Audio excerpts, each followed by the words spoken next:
నాశనకరమైన తెగులు రాకుండా నన్ను రక్షించును. ఆయన తన రెక్కలతో నన్ను కప్పును. ఆయన రెక్కల క్రింద నాకు ఆశ్రయము, ఆయన రెక్కల క్రింద నీకు ఆశ్రయము కలుగును. ఆయన సత్యము కీడెమును దాలునై ఉన్నది. రాత్రి వేళ కలుగు భయమునకైనను, పగటి వేళ ఎగురు బాణములకైనను, చీకటిలో సంచరించే తెగులకైనను, మధ్యాహ్నమందు పాడు చే రోగములకైనను నీవు భయపడకుందువు. నీ పక్కన 1000 మంది పడినను, నీ గుడి పక్కన 10,000 మంది కూలినను అపాయము.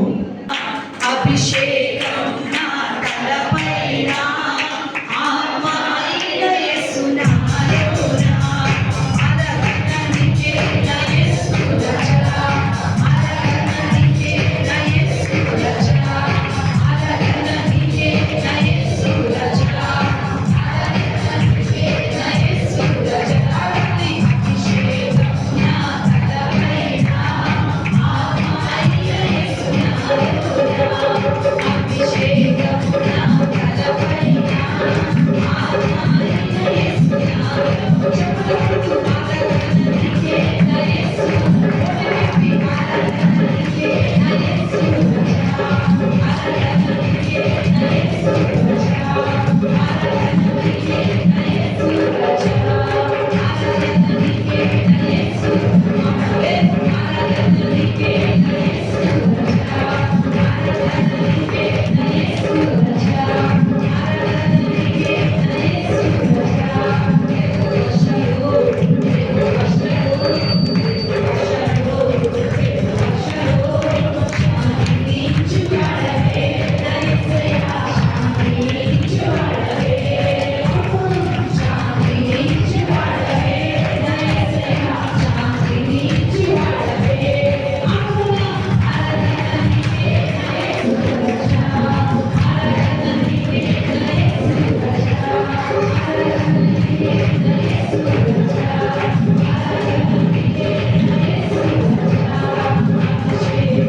అలగననికే నా యేసు రక్షణ, అలగననికే నా యేసు రక్షణ, అలగననికే నా యేసు రక్షణ, అలగననికే నా యేసు, అలగననికే నా యేసు రక్షణ, అలగననికే నా యేసు రక్షణ, అలగననికే నా యేసు తీద్దామండి. మత్తయి సువార్త 6వ అధ్యాయము 16వ వచనం చదువుతాను వినండి. 16, 17 వచనం. ఉపవాసం చేసేటప్పుడు మన జీవితాలు ఎలా ఉన్నాయనే విషయాన్ని దయచేసి చదువుతున్నప్పుడు వినండి. మత్తయి సువార్త 6వ అధ్యాయము 16, 17 వచనం. మీరు ఉపవాసం చేయునప్పుడు వేశ్యదారుల వలె దుఃఖముఖులై ఉండకుడి. తాము ఉపవాసం చేయుచున్నట్లు మనుషులకు కనబడవలని వారు తమ ముఖములను వికారం చేసుకొందురు. వారు తమ ఫలము పొంది ఉన్నారని నిశ్చయముగా మీతో చెప్పుచున్నాను. ఉపవాసం చేయుచున్నట్లు మనుషులకు కనబడవలని కాక రహస్యమందు నీ తండ్రికి కనబడవలని నీవు ఉపవాసం చేయనప్పుడు నీ తల అంటుకొని నీ ముఖము కడుగుకొనుము. అప్పుడు రహస్యమందు చూచున్న నీ తండ్రి నీకు ప్రతిఫలం వచ్చింది. చిన్న ప్రార్థన చేసుకుందాం, కళ్ళు మూసుకుందాం. ప్రతి ఒక్కరు కూడా మా మంచి దేవ, కృపగలిగిన తండ్రి నీకు వందనాలు. నీ ప్రశస్తమైన కృపగలిగిన శక్తి కలిగిన నామానికి ఈ స్థలంలో కూడి బిడ్డలందరి చేతికి అప్పగిస్తున్నానయ్యా. మాతో మా అందరితో మరొకసారి మాట్లాడమని యేసు అతి పరిశుద్ధ నామమున వేడుకుంటున్నాం తండ్రి, ఆమేన్. హల్లెలూయా. దయచేసి ఒక్కసారి 2 చేతులు పైకెత్తండి. చేతులు ఉన్న వారందరూ కూడా ఒక్కసారి 2 చేతులు పైకెత్తండి.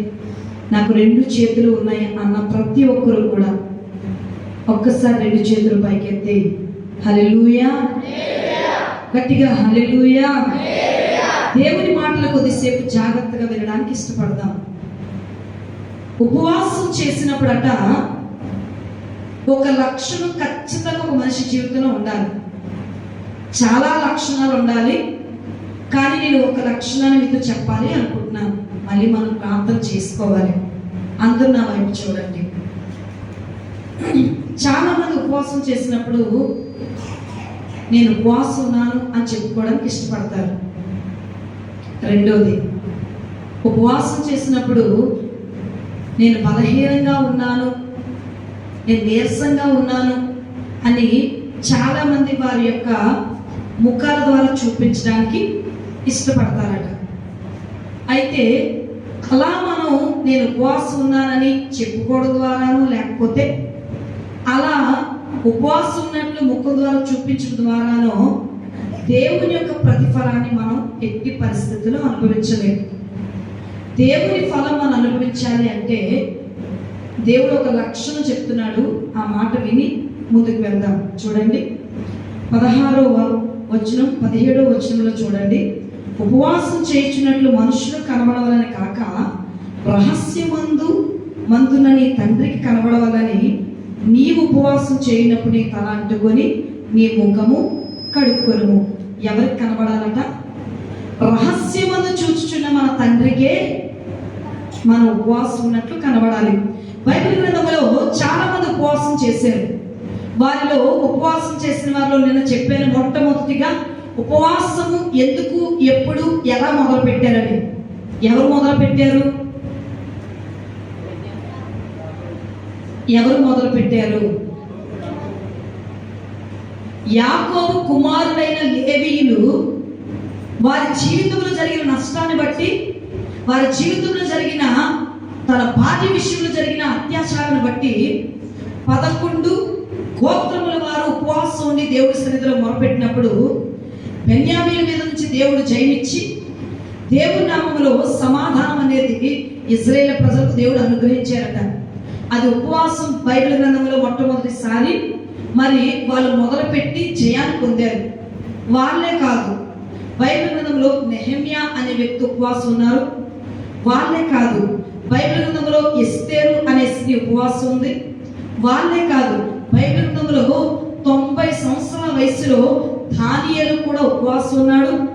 వాళ్ళే కాదు, యేసుక్రీస్తు ప్రభువు ఈ భూమి మీదకి వచ్చి 40 రాత్రులు 40 పగళ్ళు కూడా ఆయన కూడా ఉపవాసం ఉన్నారు. అంతేకాదు, యేసు ప్రభువు ఆరోహణం అయిపోయిన తర్వాత శిష్యులు కూడా కొన్ని మరి నిద్రాహారాలు మారి దుఃఖముక్కులై వారి కష్టాన్ని దేవుని సన్నిధిలో చెప్పుకోవడానికి ఉపవాసం అనేది ఉన్నారు. ఇంతకు ఉపవాసం ఎందుకు చేస్తాము అంటే, కఠినమైన ప్రతి పరిస్థితిని కూడా నేను జయించలేకపోతున్నాను, నా వల్ల కాదు, నా దేవుడే నాకు సమాధానం ఇవ్వాలి, నా దేవుడే నాకు సమాధానంతో నింపాలి అని ప్రతి భక్తులు కూడా ఒక ఉద్దేశంతో ఉపవాసం ఉన్నారు. నేను ఈ 40 రోజులు ఉపవాసం ఉంటున్నాను. అమ్మ నువ్వు ఎందుకు ఉపవాసం ఉంటున్నావు అని ఒకవేళ నన్ను అడిగారు అనుకో, నేను చెప్పే ప్రశ్నకి వాళ్ళు అడిగే ప్రశ్నకి ఇచ్చే ఆన్సర్, నాకు దేవుని దర్శనం కావాలి. ఆయన దర్శనములో నుండి బలమైన సేవని చెయ్యాలి. ఆయన దర్శనములో నుండి బలహీనులైన వారిని దేవుని చేతికి అప్పగించాలి. ఆయన దర్శనంలో నుండి క్రీస్తు యొక్క న్యాయపీఠం దగ్గర నేను నిలబడినప్పుడు ఆయన దృష్టికి నేను కరెక్ట్గా ఉండు నిమిత్తం ఈ భూమి మీదే ఆయనకి నచ్చినట్లుగా నేను జీవించాలి. ఈ భూమి మీద నేను ఎంత నచ్చినట్లుగా బ్రతకాలనుకున్నా ఏదో ఒక పరిస్థితి నన్ను, ఏదో ఒక సిచ్యువేషన్స్ నన్ను పడగొట్టాలని చూస్తున్నాయి. అదే దేవుని దర్శనం నాకు వచ్చిందనుకో, దేవుని యొక్క దర్శనంలో నుండి ఆయన నాతో మాట్లాడాడు అనుకో, నేను ఏ విషయంలో కూడా పడిపోయే పరిస్థితి నాకు. డబ్బులు దేవుడు ఇచ్చాడనుకో, డబ్బులు ఆ రోజు మరుసటి రోజు ఇంకో 3 రోజులకు ఖర్చు అయిపోతాయి. ఆరోగ్యం దేవుడు ఇచ్చాడనుకో, ఇప్పుడున్న బలహీనతలో నాకు స్వస్థ వచ్చి నేనేమవుతాను, స్వస్థపరచబడతాను. మళ్ళీ బలహీనత రాదని చెప్పలేను. అంతేకాదు కుటుంబంలో అసమాధానాలు, గొడవలు, వ్యతిరేకమైన పరిస్థితులు ఏమైనా సరే మళ్ళీ మళ్ళీ రావని చెప్పలేదు. కానీ దేవుని దర్శనం పొందుకుంటే మాత్రం ఆయన దర్శనంలో నుండి ఆయన నాకు చూపిస్తున్న దర్శనం ద్వారా నేను ఏది పోగొట్టుకొని కానీ అన్నిటినీ సమకూర్చుకుంటాను. కాబట్టి ఈ 40 రోజుల ఉపవాస ప్రార్థనలో రాత్రి నేను ఉదయకాలంలో ప్రార్థనకు మొదలు పెట్టక ముందు రాత్రి నేను ఒక గంట సేపు మ్రోకరించి, దేవా నేను రేపటి నుంచి 40 దినాలు ఉపవాసం ఉంటున్నాను. నా శరీరం చాలా వీక్గా ఉంది, అయినా నాకు నీ దర్శనం కావాలని కోరుకుంది.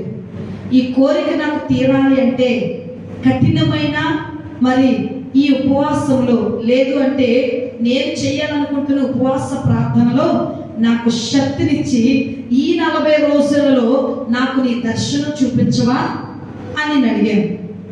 మీరేం అడుగుతారు? మాత సిస్టర్ గారు, ఉపవాసం ఉన్నప్పుడు ఖచ్చితంగా నేను ఎందుకుంటున్నాను అనే విషయం అవగాహన ఉండాలి. వాళ్ళు ఉన్నారు కదా నేను ఉంటున్నాను, వీళ్ళు ఉన్నారు కదా నేను ఉంటున్నాను, పాస్టర్ గారు చెప్పారు కదా నేను ఉన్నాను అనే ఉద్దేశంతో మనం ఉపవాసం చేయకూడదు. నాకు ఒక ఏముండాలి చెప్పాలి, నాకేముండాలి, ఒక గోల్ ఉండాలి. రన్నింగ్ పోటీకి వెళ్ళేవాడికి గెలవాలనే గోల్తో ఏం చేస్తాడు? ఎందుకు రన్నింగ్కి వెళ్తున్నావు అంటే ఏమో అన్నాడు అనుకో, వాడిని చూసి అందరూ ఏం చేస్తారు చెప్పండి? నవ్వుతారా నవ్వరా? నా మాటలు మీకు అర్థమవుతుంది అనుకుంటున్నాను. ఎవరు కూర్చొని పడుకుండిపోవద్దు. చాలా మంది కూర్చొని కూడా పడుకుండిపోతారు తెలుసా. మన అప్పలరాజు అనకపల్లి ఆరాధనలో వాక్యములు నేను తక్కువ క్వశ్చన్ అని అడిగాను. ఇలాగ అంటున్నాడు, ఆడెంత దీర్ఘంగా వాక్యం వింటున్నాడు అనుకున్నాను అప్పటి వరకు. ఇలాగనేసరికి ఏం చేస్తున్నావురా అన్నాను. అంత అయిపోయింది కదా. ఆటోలో రిటర్న్ వస్తుంటే క్వశ్చన్ అడుగుతున్నాను, ఏం విన్నావు, నీకు వాక్యం ఏం అర్థమైంది అని. వాళ్ళు రేపటి దినాన దేవుని పని చేయాల్సిన యవ్వనస్తులు. అక్క క్వశ్చన్ అడిగేటప్పటికి నిద్రలోకి వెళ్ళిపోయాను. విషయం ఏంటంటే ఆడు కూర్చొని ఉన్నాడు, ఆడు కళ్ళిప్పే ఉన్నాడు. లోపల నుంచి ఎక్కడికి వెళ్ళిపోతుంది? ఉన్నారా ఇక్కడ అలాంటి వాళ్ళు? కొన్ని తలలే ఊపుతున్నారు ఇలా అని. ఉన్నారా? ఎదురుగా ఉంది సుజన్. ఎప్పుడు వదిలేస్తే అప్పుడు డ్రీమ్లోకి వెళ్ళిపోదాం, కళల్లోకి వెళ్ళిపోదాం. ఇక్కడికి వచ్చి కళ్ళ కనొద్దు. కళల్ని ఇంటి దగ్గర కనండి, ఇక్కడ ఏం చేయండి? సంపాదించుకోండి. హల్లెలూయా, హల్లెలూయా. మాస్టర్ గారు 12:30 వరకు కూడా ఆయన పడుకోలేదు, నేను పడుకోలేదు. ఆయన ఇల్లంత వరకు ఉండేసరికి అలారం మోగుతున్న సౌండ్ కూడా నాకు వినబడలేదు. 3:30-55కి రింగ్ టోన్ కూడా నాకు వినబడలేదు. 3:55కి పాటలు అయిపోతున్నాయి లేకని ఎవరు నాకు లేపుతున్నారు. తులుక్కుపడి లేచేసరికి 3:55 టైం. ఒకవేళ ఎవరో వచ్చి నన్ను తట్టి లేకపోతే, అలారం 3 గంటలు పెట్టాను, మోగుతూనే ఉందేమో, నాకు వినపడలేదు. ఒక పక్క సన్నిపాల్ ఫోను చేసాడు, అవ్వలేదు. అంటే అవుతుంది, నాకు వినపడట్లేదు. ఎవరు లేపినా లేవలే నేను. ఎవరో వచ్చి నాతో చెప్తున్నారు, పాటలు అయిపోతున్నాయి త్వరగా లే, పాటలు అయిపోతున్నాయి త్వరగా లే అని తురుక్కుపడి లేచాను. పరిశుద్ధాత్మ దేవుడు నన్ను లేపాడు. లేకపోతే నేను ఇంకా కింద పడుకొని ఉంటాను. బయట తాళం వేసే ఉంటుంది, మీరు బయట ఉంటారు. ఎందుకంటే నేను మంచి డ్రీమ్లో ఉన్నాను. లోపల గెర్లు పెట్టుకున్నాను. జాన్ పక్క డ్రీమ్లో ఉన్నాను, నేను పక్క డ్రీమ్లో ఉన్నాను. నిద్రలో లీనమైపోయాను. నేను వెళ్ళి తలుపు కొట్టి డాడీ పైకి వెళ్ళి లైట్ అని చెప్తే అలా అంటున్నాడు, ఇంకా ఏమవుతుంది అన్నట్టు. నిద్ర శరీరాన్ని చెయ్యాల్సిన పని చెయ్యనివ్వకుండా మత్తులో ఉంచుతుంది. కానీ దేవుని వాక్యం ఏం చెప్తుందంటే, ఆ మత్తును వెరగొట్టి, ఆ మగతను వెరగొట్టి, ఏది అసాధ్యమో అది సాధ్యపరచడానికి ఉపవాస ప్రార్థన వల్ల ఏం చేస్తుంది చెప్పాలి. 90 సంవత్సరాలు దానియేలట దుఃఖాక్రాంతుడై ఏడుస్తున్నాడట. ఆయన దేనికి ఏడుస్తున్నాడు తెలుసా? ఈ విపత్తులన్నిటి నుంచి విడిపించడానికి, దేవా నా ఈ యొక్క ముసలివాడనైన నా ప్రార్థన, కఠినమైన ప్రార్థన 21 దినాలు రాత్రి పగలు కూడా కేవలం నీళ్లతో మాత్రమే తాగి దేవుని సన్నిధిలో ముసలోడైపోయిన దానియేలు తను పెట్టుకున్న గోల్ని, తను పెట్టుకున్న ఉద్దేశం, తను పెట్టుకున్న కోరిక దేవుని సన్నిధిలో నెరవేర్పు జరుగుతున్న నిమిత్తం దుఃఖాక్రాంతుడై దేవుని సన్నిధిలో ఏడుస్తూ, దేవుని సన్నిధిలో కోసాడుతూ, దేవుని సన్నిధిలో ఆశ కలిగి ఏం చేస్తూ ఉన్నాడట. మనకెన్ని సంవత్సరాలు? అప్పారావు గారు ఇద్దరు పక్క పక్కనే ఉన్నారు. ఎన్ని సంవత్సరాలండి మనకి? 90 సంవత్సరాల ముసలాయన దానియేలే తన ముందున్న లక్ష్యాన్ని సాధించడానికి ఆశ కలిగి దేవుని సన్నిధిలో ఎలాగైనా నేను పట్టుదలతో దేవుని సన్నిధిలో అడగాలి, నేను ప్రతిఫలం పొందాలి.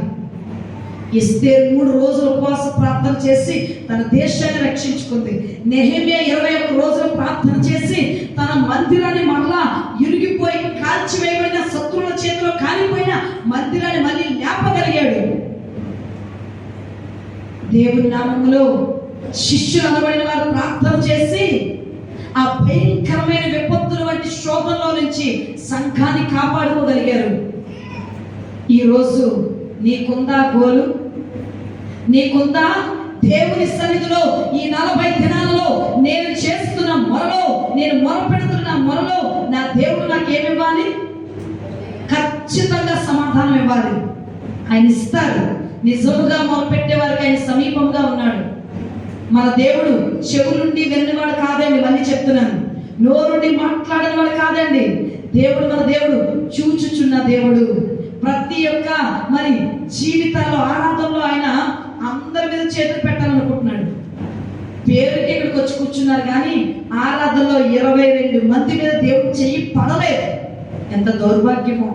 ఇక్కడికి వచ్చి ఆరాధనలో స్తుతించి కూడా ఆయన చెయ్యి మన మీద పడలేదంటే దురదృష్టవంతులం. మళ్ళీ ఆయన కదుపుతున్నాడు, నా చెయ్యి ఇంకా 20 మంది మీద పడలేదు అని. అయినా అలాంటి ఏం చేయాలి? అమ్మో, ఆయన చెయ్యి నా మీదకి రావాలి. దేవా, ఒకవేళ నా మీద నీ చెయ్యలేదా, నా మీద నీ చెయ్యి పెట్టవా? ఎంతమంది అడిగారా? నాకు కాదు అనుకున్నారా? నాకు కాదు అనుకున్న మీ మీద కూడా ఆయన చెయ్యి లేదేమో. చెయ్యి లేకపోతే ఇక్కడ ప్రార్థనలో ప్రతిఫలం ఎక్కడ దొరుకుతుంది? తెల్లారే మరి 4 గంటలకు లేవాలంటే 3 గంటల నుంచి లేదా 3:30 నుంచి మనం సిద్ధపడి ఇక్కడికి వస్తేనే కానీ ప్రార్థనలో కూర్చోం. నిద్రను వదులుకొని, శరీర సుఖాన్ని వదులుకొని, బలహీనతతో ఉన్న ఆయన మందిర ఆవరణంలో ప్రార్థన చేయడానికి ఇష్టపడుతున్న మన జీవితంలో ఆయన అంటున్నాడు, ప్రతిఫలం లేకుండా నువ్వు వెళ్ళకూడదు, నేను ప్రతిఫలం ఇస్తాను. రహస్యమందు చూచున్న నేను నీకు కొంచెం గట్టిగా చెప్తారా? రహస్యమును చూచిన దేవుడు మనకి ఏమిస్తాడు చెప్పాలి, ప్రతిఫలం ఇస్తాడు. ఎంతో మంది భక్తుల జీవితంలో ఇచ్చిన ప్రతిఫలం ఈరోజు పురుషులని లేదు, స్త్రీలని లేదు, ఎవరిని లేదు, చిన్న బిడ్డలని లేదు, ఎవరని లేదు, ఏ భేదము లేదు. అందరి మీద ఆయన ఆత్మను కుమరిస్తాడు, అందరి మీద ఆయన శక్తిని కుమరిస్తాడు, అందరి మీద ఆయన సన్నిధిని కుమరిస్తాడు, అందరి మీద ఆయన యొక్క అభిషేకం రిలీజ్ చేస్తాడు. ఒకటే గోల్ పెట్టుకోండి, నిన్న వరకు కూడా ఉపవాసం మరి లేదేమో, ఈరోజు మళ్ళీ తీర్మానం తీసుకుందాం. ఒక్క పూటైనా ఉంటాను యేసయ్య, నా పరిస్థితి మార్చబడాలి అంటే నేను నీ సన్నిధిలో సమాధానం ప్రతిఫలం నాకు కావాలి. ఇంకెంతకాలం తినడానికి, తాగడానికి, నిద్రపోవడానికి, సుఖించడానికి, ఉదయం అయ్యేసరికి సమస్యల కోసం ఆలోచించడానికి నా బ్రతుకు సరైన విధానంలో నీ చిత్తాన్ని నేను అనుభవించకుండా ఇంకా నా జీవితంలో ఏది అడ్డుగోడగా ఉంది? నాకు కలిగిన కోరిక నీ దర్శనం కావాలి ప్రభు. నేను అడిగినట్టు మీరు కూడా దేవుని దర్శనాన్ని ఏం చేయాలి చెప్పండి, అడుగుతున్నాం. ఎందుకంటే ఎప్పుడు ఉండేటట్టే జీవితం ఉంటే, ఎప్పుడు ఉండేటట్టే బ్రతుకుంటే ఈ భూమి మీద ఎవరు మనం గుర్తించరండి. దేవుడు గుర్తిస్తే చాలు కదండి అంటారేమో. దేవుడు గుర్తించాలన్నా దేవుడితో మాట్లాడే అనుభవం మనకి ఉండాలి. ఈ రోజు మనతో దేవుడు ఏం మాట్లాడాడు చెప్పండి? ఉన్నారా? ఎవరైనా కూర్చొని పడుకుని పోతున్నారా? ఉన్నారా? ఏం చెప్పాడు? మీరు ఏం చెప్పారు అది చెప్పారని అంటారా? చెప్పాలి. ఏం చెప్పారు? సన్నిపాలు ఏం చెప్పారు? చూస్తున్నారండి, రహస్యమందు చూచుచున్న దేవుడు మనకు ప్రతిఫలం ఇస్తాడట. రహస్యమందు చూచుచున్న దేవుడికి మన యొక్క ఉద్దేశానికి అప్పగించి ఉపవాసం ఉండి ఈ రోజు నుంచి మనం ప్రార్థన చేయాలి. దయచేసి 10 మంది చొప్పున గ్రూప్ అవ్వండి.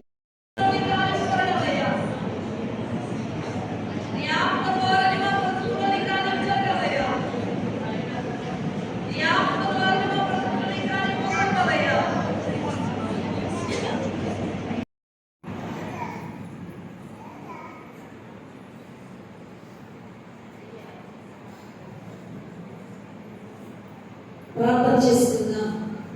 ఆఖరి ప్రార్థనతో మేము ఈ చేతి ప్రార్థనతో ముగించుకుందాం. మా మంచి యేసయ్య కృపగలిగినప్పుడు మనకి వందనాలు. ఈ దినములు చెబుతున్నాం, రహస్యమందు చూచునని దేవునికి ప్రతిఫలం ఇచ్చునని. అవునయ్యా, మేము చేసిన మా ప్రార్థనకు తగ్గ ప్రతిఫలం మాకు నిశ్చయంగా అనుగ్రహింపచేయండి.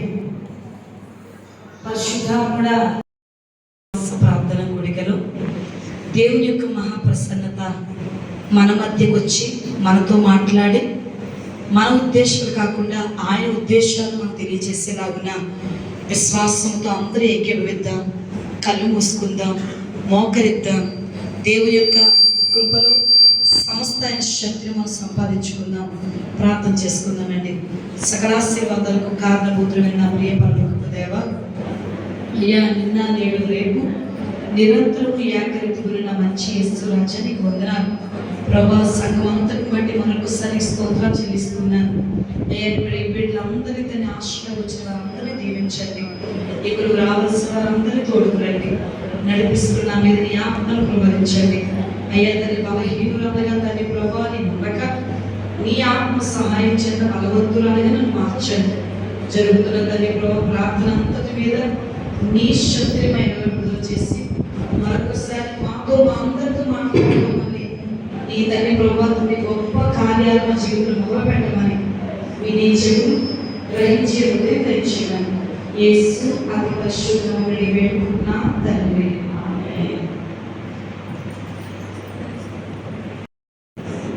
నీ దర్శనం నాకు కావాలి సేవ. అందరూ 2 చేతులు జోడించాలి. కళ్ళు పైకెత్తి 2 చేతులు జోడించి యేసుతో మాట్లాడదాం. ఆయన చేయి మీద ఉంటే దిగులు ఉంటుంది, ఆయన చెయ్యి మీద ఉంటే బాధ ఉండదు. ఆయన చెయ్యి మీద ఉంటే ఏ విషయంలో కూడా కృంగిపోమండి. రెండు చేతులు చూడద్దాం. నీవు నాతో వస్తే దిగులు నాకుండదు. నీవు నాతో వస్తే దిగులు నాకుండదు. నీవే ఆజ్ఞాపిస్తే కలత నన్నంటదు. నీవే కావాలయ్యా నాతో రావాలయ్యా. నీవే